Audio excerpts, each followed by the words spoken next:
Hey, you're not Ashley. I'm Kyle. He's Kyle. Kyle's gonna help us do some plumbing, and we're gonna check out his cool dome home.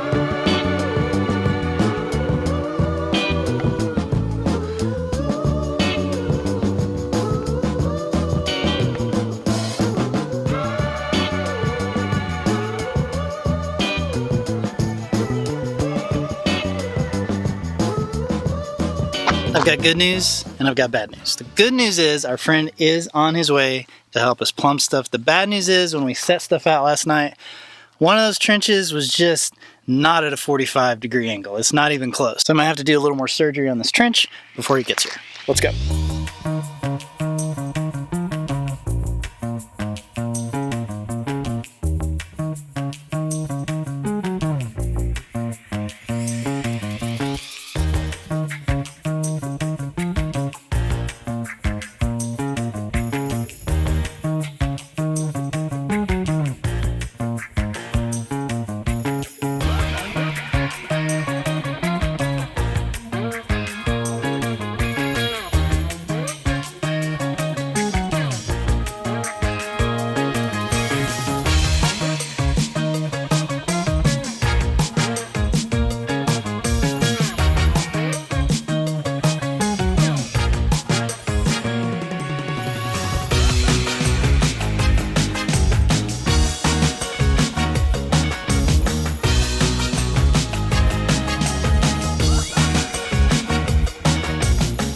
Oh, we just forgot to put the clean out on. Everything's fine.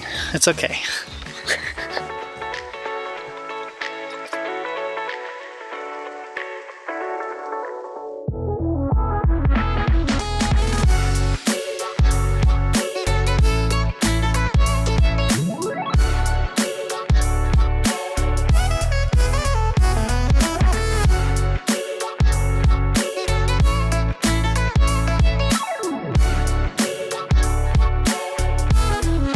Some of you might be wondering what the heck this thing is.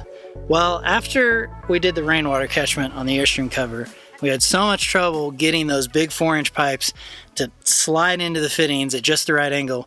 We started looking up how you're actually supposed to do it, and we found out you really should be using a deburring tool, something like this. This is from Reed, and it's actually pretty cool. It works with 1-inch, 2-inch, 3-inch, and 4-inch pipes, and I think even one size further down.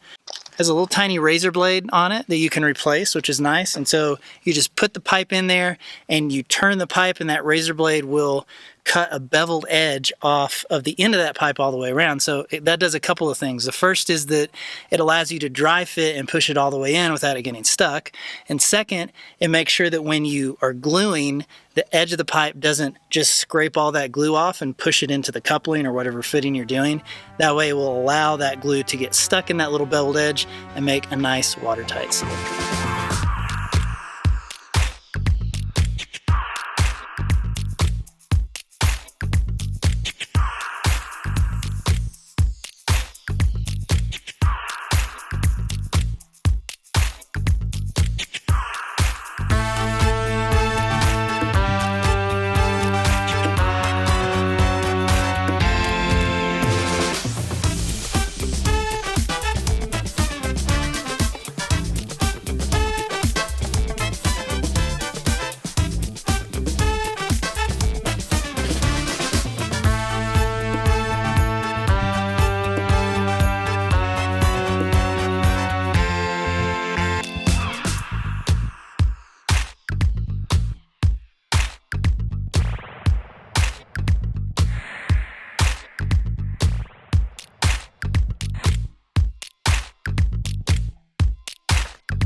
So Kyle builds geodesic domes here in Cochise County. You can see his house behind us. He has a whole bunch of them on his property.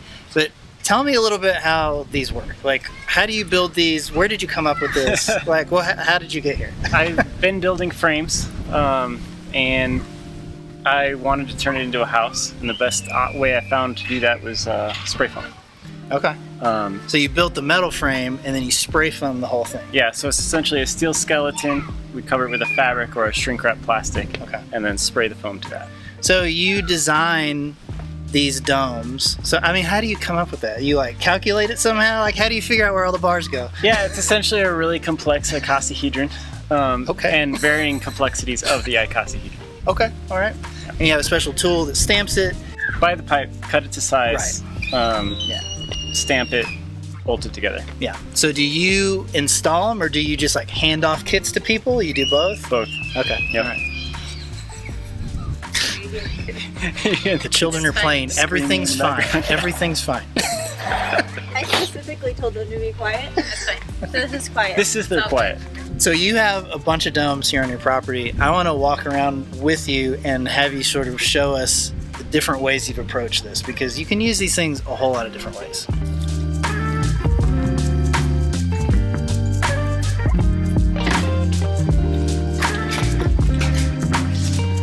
Okay, so how big is this dome? This is a 36-foot dome. And this is your workshop. It is. This is where the magic happens. Yeah. I really wish I had a workshop. It's really nice. This was the first building on the property. Was it really? Okay. Is there anything special about this dome that's different from the other ones? It was the very first dome. It was actually manufactured on a press in Phoenix. Oh, really? Yeah. Okay. This is before you could do Before it. I got my own. Okay. Now, is this spray foam too? This, yeah, so initially this is the shrink wrap plastic you see in here. Uh-huh. And then initially what we did is we covered it with fabric and elastomeric. Oh, okay. And it worked like that for about a year before we actually covered it with foam. Okay. That was the first dome we built, and that one's actually aircrete. Is it? And it's monolithically poured. Sort of less sewing. Yeah, so it's got two frames, inside and outside. So it's all aircrete. Yeah. And see all the cracking? Uh-huh. The aircrete shrinks so much that you can't pour it monolithically. Most people like pour bricks and bricks. Oh, that makes sense. Okay.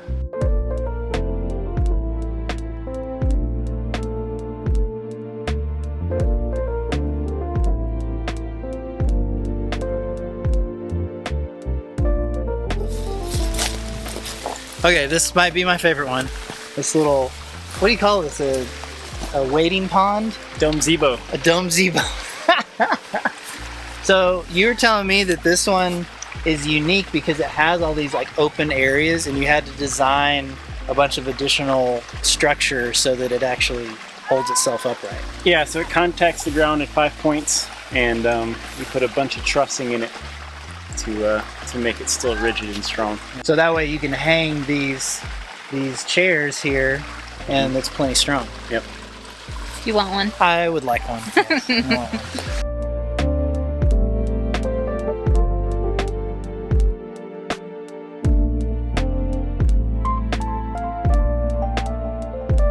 All right, so this is your next big project. I'm very intrigued by this. Tell me what's going on here. So this is a V6 dome. It's 555 bars. It's the most complex one I built. Weighs a little over a ton. What's the diameter? It's a 64-foot dome. Good grief. So it's 32 foot tall in the center. And then, so you've dug out all this here. Yep. So this is gonna be like a pond?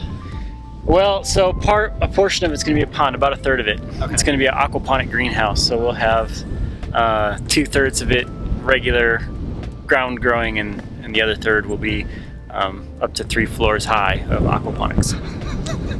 Holy crap.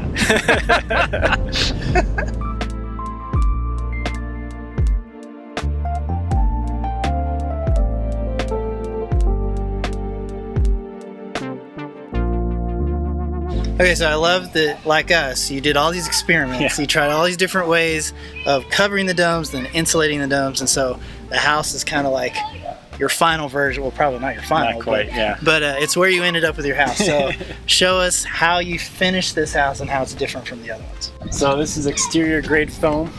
It can hold up to hail and all the weather. It's rated for roofing. And then it's just got a coat of paint on it. So you spray foamed how thick on the dome itself? So the outside layer got 2 inches. That's it? Yeah, and Really? then the inside layer got another 2 inches. Okay. Yep. All right. So it's pretty well insulated. Yeah. Oh yeah, it's 90% efficient. So what's cool is that these domes go up pretty fast, and then you combine that with spray foam and then painting on top of it with like, is this like elastomeric type stuff? It is. Yep. Yeah. So you're waterproofing it, you're insulating it, and you're doing it way faster than Earthbags. I'm a little jealous.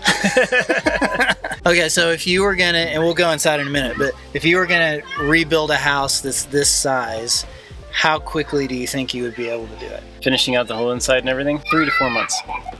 It's pretty fast. Yep. What if you were just building the shell? 2 weeks.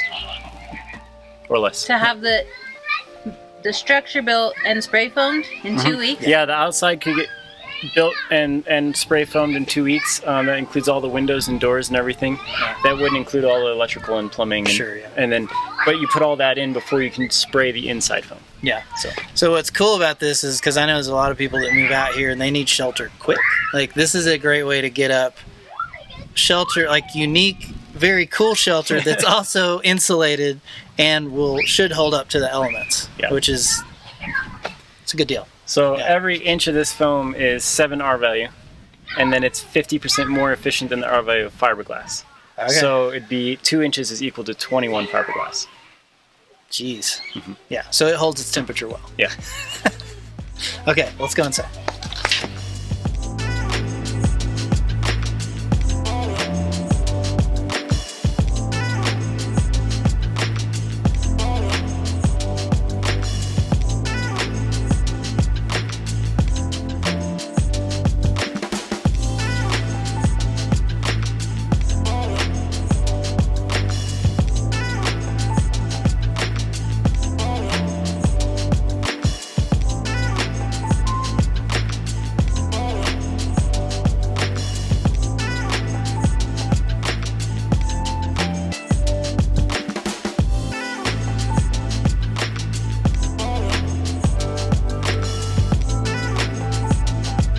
So the obvious difference is that this has like a whole second story inside of it.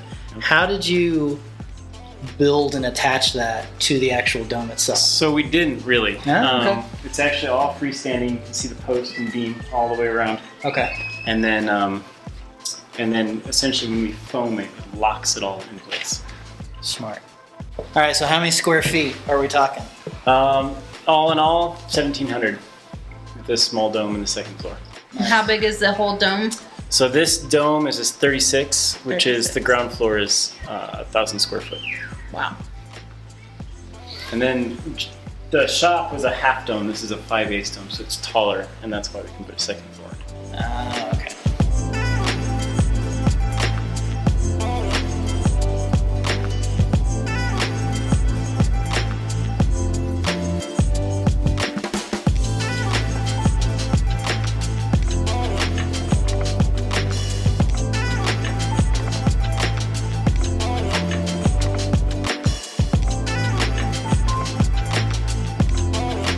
Kyle has a dome company and a permaculture company here in Cochise County. If you're interested in having him do some work for you, you can use the link below.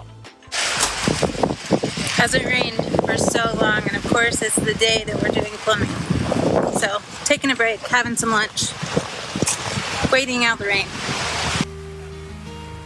Will the rain ever stop? Will the rain ever stop? Will the rain ever stop reminding me of you?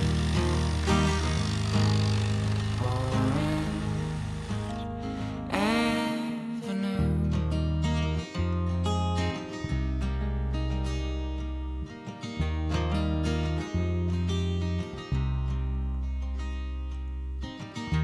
There was nothing I could do but sit and watch the fire and rain of bullets fall on you. Oh, if God will send his angels down and wash the blood from your cold town. Will the rain ever stop? Will the rain ever stop?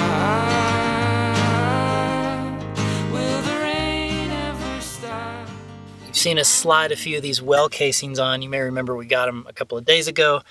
These have been cut to 18 inches because our bags are 15 inches. So the idea is that we've got them centered directly under where the earth bags will go to help protect this pipe, because as the walls get up, they get heavier. Now, we've been told we may not need this because earth bags do distribute their weight pretty well, especially in a circular configuration. We just don't want to come back like 30 years from now and have broken pipes under our house. So just in case, it was pretty cheap, easy to add. Hopefully it works.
I've got a deadlock on danger. Please sell it to me, celebrate anything.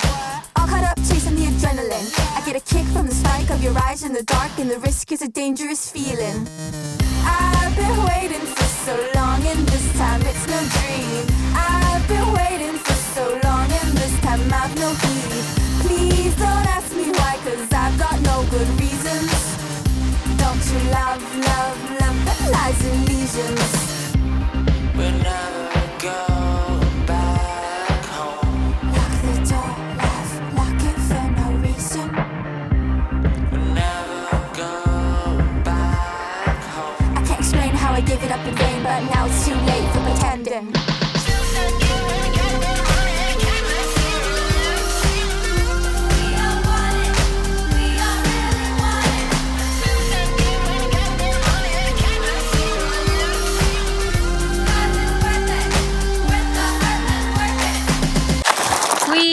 I forgot to record the end of this video because I think we're just so caught up in being excited that this was done. That the plumbing was done.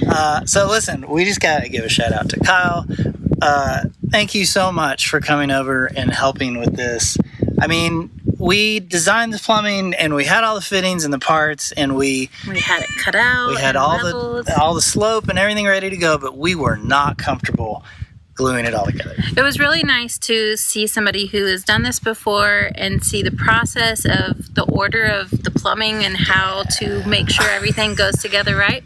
And I knew we were going to have trouble with it, and then watching him, we would have done it wrong. Yeah, and it totally makes sense now, but I needed to like go through that process at least once. So yeah, thank you, Kyle. Yes, thank you so much. You saved our marriage.